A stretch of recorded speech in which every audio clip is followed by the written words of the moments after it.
Como base de esta presentación es importante definir qué es la electrohidráulica. Bien, se define como la aplicación en donde combinamos dos importantes ramos de la automatización como son la hidráulica, el manejo de fluidos, y la electricidad y o la electrónica. Tienen mucha importancia para la automatización porque en muchas empresas se utilizan diferentes clases de líquidos los cuales tienen que ser manipulados por el riesgo para el ser humano por los componentes de la electrohidráulica. Es importante conocer cómo es que la energía de la electrohidráulica funciona.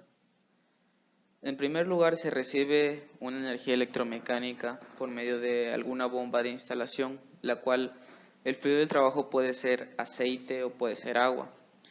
En esta es impulsada a pasar por un circuito mediante tuberías hasta por fin llegar a los actuadores en donde realizan un trabajo deseado.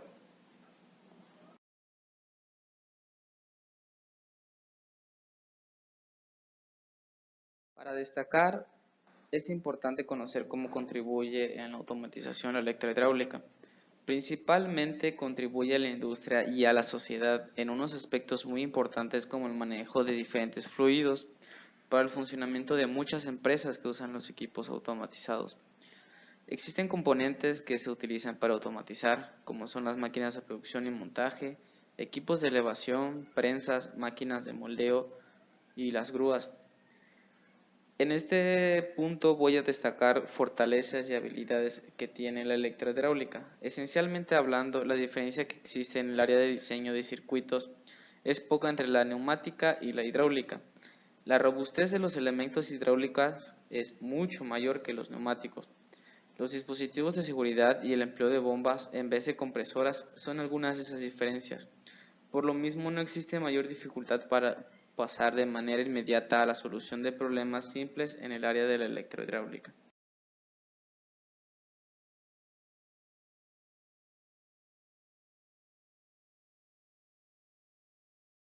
Dirección asistida electrohidráulica. La dirección asistida electrohidráulica se basa en el conocido sistema de dirección asistida hidráulica. La principal diferencia entre ambos reside en el accionamiento de la bomba hidráulica que genera la presión necesaria para la dirección asistida. En el caso de la dirección asistida electrohidráulica, esta bomba es accionada por un motor eléctrico cuyo funcionamiento es adaptado al nivel de dirección asistida requerido. Cuando el vehículo está parado o circulando a velocidades muy bajas, se incrementa el ritmo de bombeo de la bomba hidráulica para proporcionar un alto grado de dirección asistida. Circulando a velocidades elevadas, se reduce la velocidad de la bomba dado que no se requiere asistencia. Las ventajas de la dirección asistida electrohidráulica radican en el plus de comodidad que ofrece en la forma de la dirección suave al maniobrar y mucho más firme al circular a gran velocidad. Además, ahorra combustible dado que solo consume energía cuando es necesario. Sus fortalezas es que se puede generar fuerzas muy elevadas, manejo sin esfuerzo por el accionamiento electrohidráulico, entre otras, como el ahorro del tiempo también.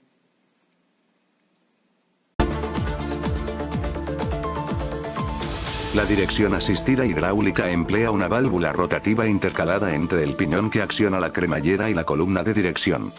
La válvula rotativa regula el reparto de presión a izquierda y derecha del cilindro hidráulico en el que hemos convertido a la cremallera de dirección. Los cambios de presión en ambas cámaras generan una fuerza a lo largo de la cremallera. Esta diferencia de presión se convierte en una fuerza que genera la asistencia a la dirección requerida.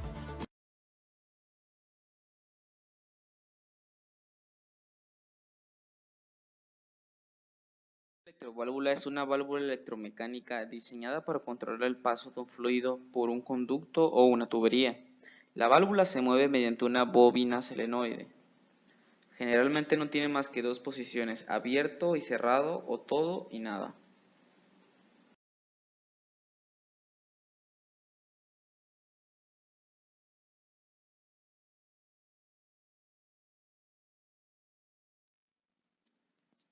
Las válvulas solenoides siempre se representan en los esquemas de circuitería con el conexionado correspondiente a su posición desenergizada.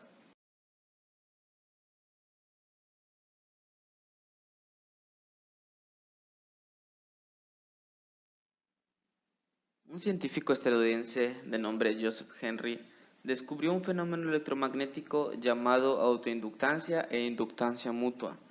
Este principio le permitió crear un tipo de electroimán que al activarse puede controlar a un interruptor.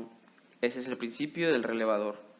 Un relevador es un interruptor que puede ser controlado eléctricamente. Este dispositivo también puede entenderse como un controlador electromecánico. Con los relevadores es posible establecer automáticamente una secuencia de operaciones, conteo de eventos, programa tiempo de retardos, etc. Pero aún con todas sus ventajas, por su naturaleza electromecánica, tiene un solo periodo de vida y sus partes conductoras de corriente en algún momento pueden dañarse. A continuación hay un video en donde explica cómo es el funcionamiento de un relevador. El relevador tiene en su interior una bobina o electroimán, el cual se energiza a través de la batería cuando se oprime el interruptor. Al energizarse el electroimán, este atraerá a la armadura metálica, la cual se moverá y empujará a los contactos, con lo cual la electricidad podrá fluir a través del circuito.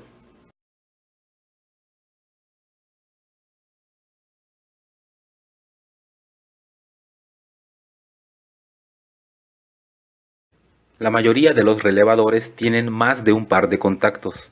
En la figura, por ejemplo, los contactos de arriba se encuentran desconectados o normalmente abiertos y se cierran cuando se energiza la bobina. Por su parte, los contactos de abajo se encuentran conectados o normalmente cerrados y se abren cuando se energiza la bobina.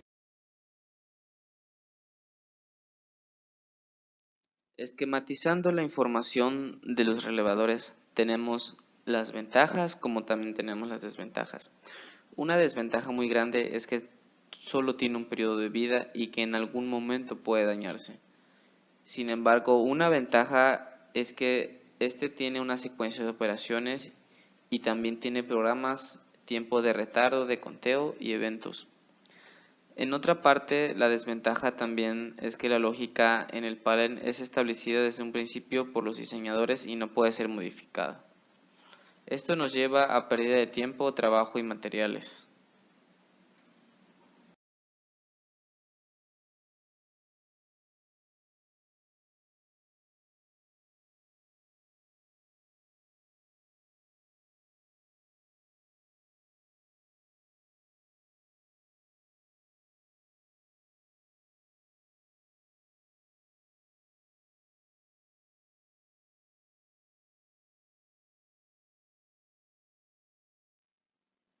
Para el diseño de un circuito es imprescindible el conocimiento exacto de las necesidades y trabajos a realizar por los elementos accionadores.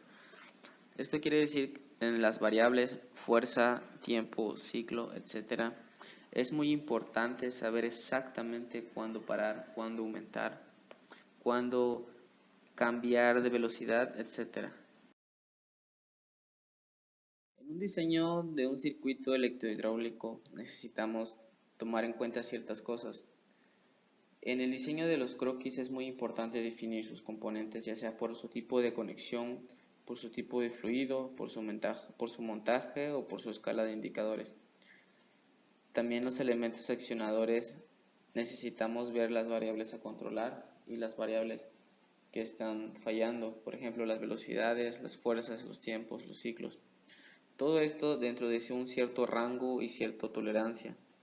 En este caso las limitaciones podemos hablar del espacio, de la potencia disponible y del tipo de energía.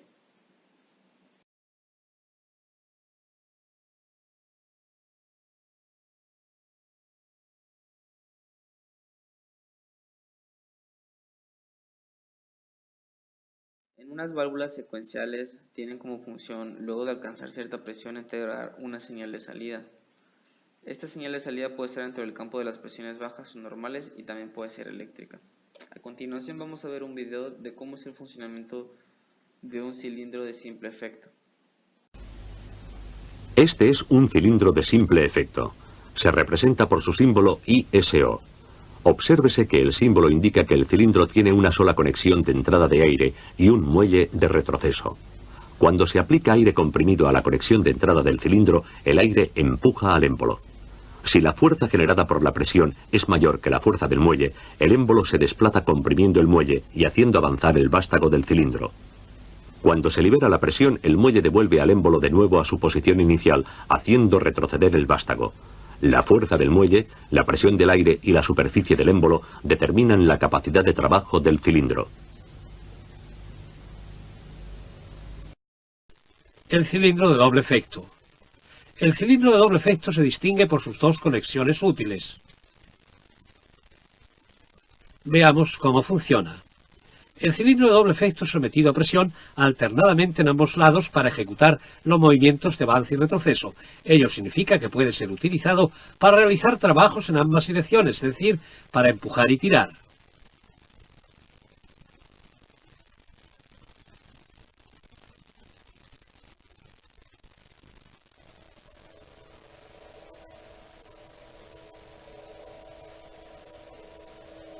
El cilindro retrocede más rápidamente que avanza. ¿Por qué?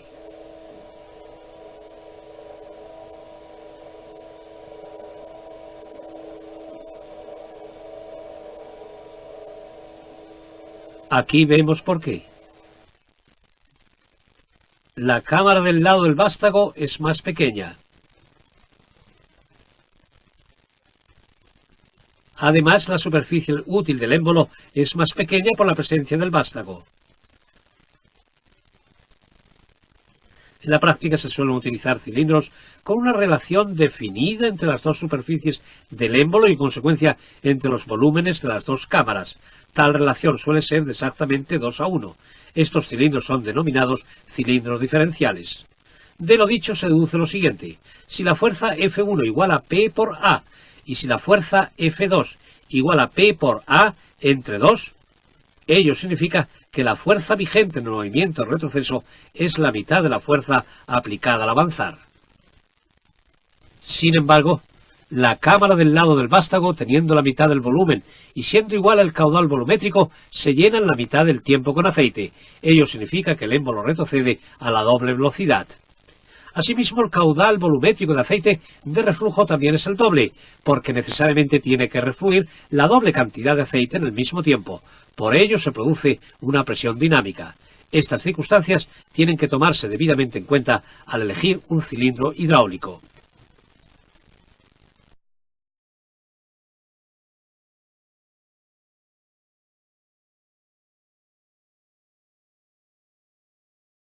Un circuito cuya salida depende no solo de la combinación de entrada, sino también de la historia de las entradas anteriores, se denomina circuito secuencial. Es decir, aquellos circuitos en el que el contenido de los elementos de memoria solo puede cambiar en presencia de un pulso del reloj. El circuito secuencial debe ser capaz de mantener su estado durante algún tiempo. Para ello se hace necesario el uso de dispositivos de memoria. Los dispositivos de memoria utilizados en circuitos secuenciales pueden ser tan sencillos como un simple retardador o tan complejos como un circuito completo de memoria denominado multivibrador biestable o flip-flop.